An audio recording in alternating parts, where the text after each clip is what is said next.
Welcome back to the Financial Autonomy Podcast. My name's Paul Benson, financial planner and practice principal at Guidance Financial Services. This week, I'll be kicking off the first of a three-part series on retirement planning. Today, I'll be exploring what you should be focusing on if retirement is around a decade away. Next episode, we'll fast forward to being 5 years out from retirement, and then in the third episode, we can see where your focus should lie when retirement is just a year away. The key is to progressively optimise as retirement gets closer.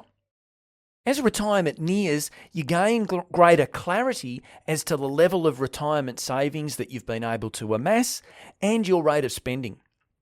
For those with children, you also gain greater clarity on your broader family situation.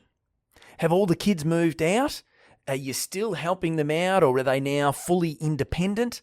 And assuming they are out, does staying in the family home continue to make sense? All right, look, enough preamble. Let's jump into this week's episode, what you should be doing 10 years out from retirement.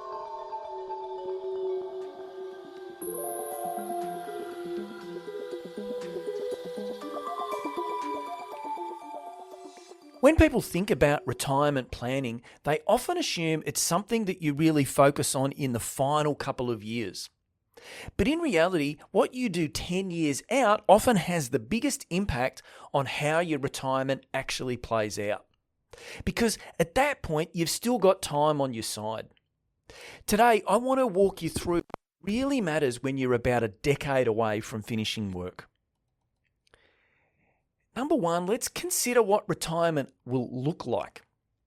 10 years out from retirement, it's unrealistic to think you can lock in all the details with a high level of precision. Nonetheless, it's helpful to have some broad targets to work towards. Given you've identified that you're around 10 years out from retirement, this suggests you've at least determined the ideal timing for your exit from the workplace, an important precursor to successful planning. Other key inputs in your planning would be how much do you want to spend each year? Will you stay in your current home? Have you got travel plans? And are you thinking about helping the kids, usually around a deposit for a house? It's okay for there to be movement in these goals in the future. Just make your best estimate, because that then provides the basis for targets to be established. Okay, number two, lean into your super, but don't completely ignore flexibility. So 10 years out, super is certainly your most powerful wealth building tool. So this is the phase where salary sacrifice becomes really valuable. So you've got your $30,000 a year, or currently, actually, your next financial year it'll be $32,000, and we're almost into next financial year. But you've got that as the maximum concessional super contribution, the maximum that can go into super. Now that includes your employer contributions. So depending on your level of income, for some people, if they're on a high income, the employer contributions might use all of that up. But for a lot of us, that's not the case. There's a bit of headroom left, and that's where you can salary sacrifice to potentially use up all the rest of it, or even if you just use up a portion of it, it's still going to be helpful in terms of your ultimate retirement benefit.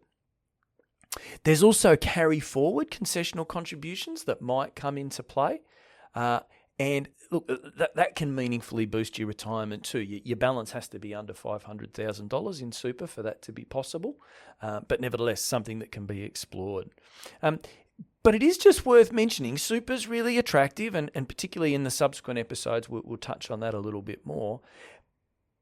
But you can't access it until you're at least 60, right? And you don't want everything trapped in super. So at this point, 10 years out, just remember flexibility is important, particularly if you have to retire before 60, whether by choice or because it's forced upon you. Flexibility is essential. So you want some money outside of super. So look, there's a balance here, right? Super for tax efficiency, but you do want some non-super investments for access and flexibility. Okay, number three, don't get conservative too early. So this is a big one, and if you read my column in the paper, this one comes up a lot, right? At 55, sometimes people start thinking, maybe I should dial down the risk. And emotionally, that makes sense. But financially, it can be a big mistake. You might have 40 more years ahead of you. Forgoing 1 or 2% in return each year will have a huge impact in how long your retirement savings last. At 10 years out from retirement, be as aggressive with your super investments as you can tolerate. So to illustrate, with 900,000 combined super, if you earn 6% a year for the next 10 years, you'll have around 1.6 million to retire on. But if instead you're able to earn 8%, so not crazy aggressive, right? Just a couple of percent more, your retirement benefit is boosted by $300,000 to around $1.9 million. So at this stage, growth assets still matter. All right, don't be too conservative. Okay, number 4, have a clear debt strategy. Probably the most common question I get in the Ask an Expert column is some version of, should I be directing my savings towards clearing my mortgage or boosting my super? Debt becomes more important the closer you get to retirement. Not because debt is inherently bad, but because it reduces flexibility. We all hope to retire at a time of our choosing, but that's not always how things play out. 99 times out of 100, you want to be debt-free once retired. You don't want to have to find income for mortgage repayments once you're living off your retirement savings. So there's an important question to be asked here, 10 years out from retirement, what is the plan for my mortgage or my other debts, right? How am I going to get myself in a position that by the time I'm retired, I'm debt-free? And that could be, you sell an investment property probably after you've retired, selling some other investments, who knows? Everyone's circumstances are different. With 10 years to go, it might just be, right, I'm going to increase my normal monthly repayments to ensure that it gets paid off. And just on that front, there's great calculators in the Money Smart website to help you see exactly what's possible there with the mortgage. But having a strategy to be debt-free upon retirement is certainly an important consideration, and 10 years out is a really good time to be thinking that through.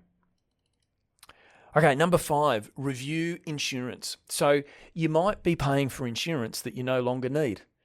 Plus, insurance gets more expensive as we get older. Because this cost usually comes out of your super account, insurance costs harm your ultimate retirement benefit. Life insurance is principally about debts and dependents. So in your 30s, these two items likely loomed large, right? And so hopefully your life insurance and any other complementary forms of insurance reflected this. But now when you're older and you're 10 years perhaps out from retirement, these pressures are usually greatly reduced, if not entirely in the rear vision mirror. So now's the time to review your levels of cover and consider whether the cover you have remains right for you. Okay, so to summarize, if you're 10 years out from retirement, consider what you want retirement to look like. Lean into super, but don't ignore flexibility. Don't get too conservative too early. Growth investments are still important here. You've got a lot of years ahead of you. Have a clear debt strategy. How are you going to retire and be debt-free? And have a look at your insurance. Can that be cut back to reduce the costs, which hinders what your retirement benefit's going to grow to? All right. Well, look, thanks for listening. The second part of this series will be out in a fortnight's time. And of course, Nick will be with you next Wednesday with a Wealth Builder episode. As always, if you found something useful in this episode, please think about sharing it with a friend or a family member who you think might benefit too. And if you're listening on Spotify, say hi in the comments. We do have a look in there. And check out the show notes for other ways that we can help you achieve financial autonomy and help you gain the choice in life that you deserve. Okay, bye for now.